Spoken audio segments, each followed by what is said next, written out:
ശിവശങ്കർ കൃഷ്ണ, എന്ത് എന്തൊക്കെയുണ്ട് വിശേഷം? ഇന്ന് കഥയുണ്ടോ? ഇന്ന് കഥയില്ല. എടാ നീ ഒരു കഥയില്ലാത്തവനായി പോയല്ലോ. ഫ്ലവേഴ്സ് ടോപ്പ് സിംഗർ സീസൺ 5 ഇന്നത്തെ എപ്പിസോഡിൽ പാടാനായി തൻ്റെ അടുത്തൊരു പെർഫോമൻസുമായി ശിവശങ്കരൻ എത്തുന്നു. അനുകരിക്കാം, ആ നിമിഷങ്ങളെ ആസ്വദിക്കാം. അതെ, മലയാളികളുടെ പ്രിയ പാട്ടുവേദിയുടെ 5ാം സീസണിലും വിസ്മയിപ്പിക്കുന്ന പ്രകടനമാണ് മത്സരാർത്ഥികൾ കാഴ്ചവെക്കുന്നത്. കഴിഞ്ഞ 4 സീസണുകളിലും ഉണ്ടായിരുന്നതുപോലെ ഒരു കൂട്ടം പ്രതിഭാധനരായ കുഞ്ഞു പാട്ടുകാർ ഈ സീസണിലും ഫ്ലവേഴ്സ് ടോപ്പ് സിംഗർ വേദിയിലുണ്ട്.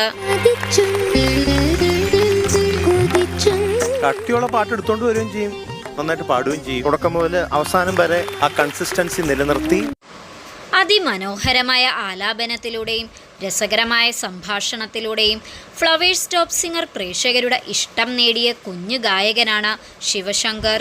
ദിവസവും കഥകളുമായി എത്താറുള്ള ശിവശങ്കർ പാട്ടിലും മിടുക്കനാണ്.